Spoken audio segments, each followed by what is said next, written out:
Buenas amigas y amigos, gracias por estar con nosotros en su programa Tras la Posverdad. Yo, Oscar Pérez y Melvin Hilario les damos la bienvenida. Existe una pregunta, el por qué Occidente odia a Rusia. Es la forma en que algunas personas lo han planteado. Realmente, si uno vemos la historia de Rusia, uno se da cuenta que Rusia, Unión Soviética, Rusia de nuevo, siempre han tenido una relación confrontacional con Occidente. Y eso es desde el principio de su creación. Cuando Rusia es formada por primera vez en el siglo XV, siglo XVI, con Iván el Grande o Iván el Tercero, que es cuando se crea por primera vez un gobierno central que unificó las diferentes reinados que formaban a Rusia, después que él mismo logró la derrota de los tártaros y lo sacó de lo que era el territorio ruso. Se forma el primer gobierno central ruso, que es de donde se origina el imperio ruso del cual hablamos ahora. Estamos hablando del año 1540-1545.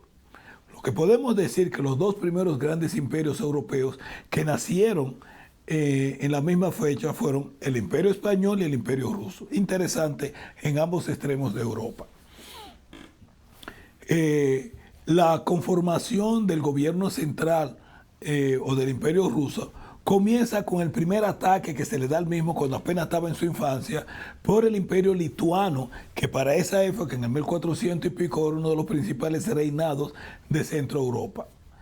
Ya después de la muerte de Iván IV o Iván el Terrible, como se le conoce en Occidente, lo cual es una interpretación errónea de su nombre, porque realmente Grozny, que es como se le dice en ruso, su real traducción al español sería el Severo, Iván el Severo en vez de Iván el Terrible. Pero como los ingleses siempre han estado detrás de toda esta política antirrusa durante siglos, pues esa es la traducción que se le ha hecho. Con la muerte de Iván el Terrible o Iván el Severo, Iván IV, Rusia es invadida por los polacos, la cual termina con la derrota después de 20 a 25 años, que es la época que los rusos llaman la época del caos, donde Moscú es tomada por los polacos, destruida, es atacada y dura unos 30 o 40 años, pero eventualmente termina alrededor del 1620, 1630, con un acuerdo de paz entre Polonia y Rusia y con una extensión del territorio ruso. Luego, después, vienen las guerras de Crimea en el siglo XVIII con la zarisa Ekaterina la Grande, donde Rusia, en su búsqueda hacia el mar, porque todavía hasta esa época Rusia no tenía salida al Mar Negro, en su búsqueda hacia el Mar Negro, que es el único lugar donde Rusia tiene puertos de aguas cálidas durante todo el año, Francia y Inglaterra se unen por primera vez a un imperio, el Imperio Otomán, no cristiano, o sea, dos imperios cristianos se unen con un imperio otomán para intentar derrotar a otro imperio cristiano que era el Imperio Ruso. Esta guerra termina con lo que es hoy la parte suroriental de Ucrania y con la fundación de ciudades como Odessa o Kharkov por parte de los rusos, Mariupol y así sucesivamente. O sea que el imperio se extiende de nuevo. Luego viene la guerra con Suecia, atacado por Suecia, eso fue anterior de Ekaterina la Grande, durante Pedro el Grande, donde Rusia se extiende más hacia el oeste, por ya a través del Báltico, y se funda la ciudad de San Petersburgo, que luego se llamó Leningrado durante la época de los soviéticos, y luego más tarde de nuevo San Petersburgo, fue la capital imperial de Rusia hasta la llegada de los soviéticos al poder. Luego llega el 1816 con el ataque de Napoleón. Aquello termina con la derrota de Napoleón y los soldados rusos en París.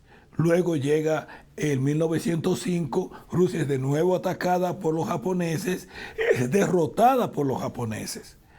Y parte del territorio ruso es ocupado por Japón. Luego llega la Revolución Rusa en 1917 y en el 1918 está lo que se llamó la intervención internacional, donde Francia, Inglaterra, Estados Unidos y Japón ocupan de nuevo territorio de lo que era Rusia y luego la Unión Soviética. Luego llega el 1945, ya bajo la Unión Soviética, y está la Segunda Guerra Mundial, donde Hitler intenta destruir la Unión Soviética, conquistar algo y convertir a Moscú en un lago y destruir completamente la ciudad de San Petersburgo. En 1945 sabemos cómo termina con las tropas rusas en Berlín. Luego, ¿por qué esa? Y ahora tenemos Ucrania. ¿Cómo va a terminar eso? Bueno, desgraciadamente, posiblemente esto termine si las intenciones de Macron se cumplen con los rusos de nuevo en París.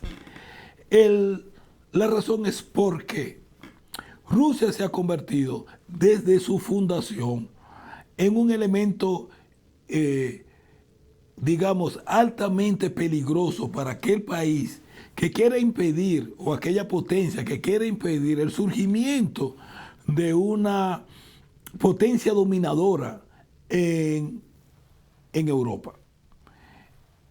Hay que recordar que, por ejemplo, un factor muy importante, la etnicidad más numerosa en Europa es los eslavos. Y el único país que tiene la oportunidad de poder unir a todos los eslavos, o sea, países eslavos son Pribáltico, Rusia, Bielorrusia, Ucrania, Polonia, Eslovenia, Eslovaquia, Serbia, Bulgaria, y todos esos países son países de eslavos. Y si ellos se unen y logran formar un cierto tipo de unión eslava, pues indudable que lo harán alrededor de Rusia y por tanto dominarían el teatro europeo. Otro aspecto importante es impedir que esa Rusia se pueda unificar, como se ha intentado varias veces con Alemania, y que ellos dominen el teatro europeo.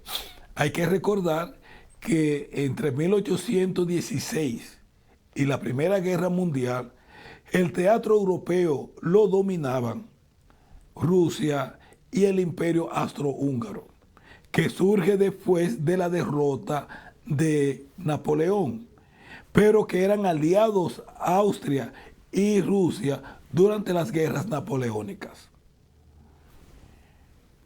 Eso ha conllevado a que Inglaterra y Francia lleven una política de equilibrio existencial en Europa, impidiendo que cualquier potencia europea trate de mantener un equilibrio, impidiendo que alguien domine a Europa. Pero el eje siempre contradictorio, sea Francia, sea Inglaterra o sea Alemania, siempre ha sido Rusia. Cuando Rusia se une con Inglaterra, ellos dominan el teatro europeo. Cuando Rusia se une con Francia, ellos dominan el teatro europeo. Cuando Rusia se ha unido con el Imperio Austrohúngaro, ellos han dominado el teatro europeo. Y las rencillas entre las potencias europeas es el de impedir que un competidor, sea de Inglaterra, sea de Francia, sea de Alemania, vaya a crear una unión con Rusia que vaya a dominar el teatro europeo. Una de las mayores razones de esta guerra era para romper las relaciones entre Alemania y Rusia que se habían creado durante la gestión, los 19 años de gestión de Angela Merkel. donde las economías rusas y alemanas se estaban unificando o interlazando de manera tal que sus intereses eran más serios entre Rusia y Alemania que lo que habían entre Alemania y Francia o Alemania e Inglaterra, recordando que Inglaterra se había salido de la Comunidad Europea. Siendo Alemania el centro del avance y el motor de la economía europea, las contradicciones entre Estados Unidos y Alemania se habían llegado abiertamente, donde tanto Biden como Trump habían dicho abiertamente que ese gasoducto, que era la vida o la materia básica esencial para mantener el poder industrial alemán, que eran combustibles baratos desde Rusia, y siendo Rusia uno de los principales compradores de los productos industriales alemanes, en junto con China, la posibilidad de la formación de un eje China, Rusia, Alemania estaba sobre el tapete. Y teniendo en cuenta que la política de los Estados Unidos después de la caída de la Unión Soviética era la de impedir, y eso lo han dicho todos, lo dijo Wolfowitz, lo dijo el ex vicepresidente Cheney, lo dijo el propio Obama, lo dijo repetidamente a Condoleezza Rice y lo dijo la encargada de la secretaria de Relaciones Exteriores de los Estados Unidos, secretaria de Estado durante la época de Clinton, Mr. O'Brien.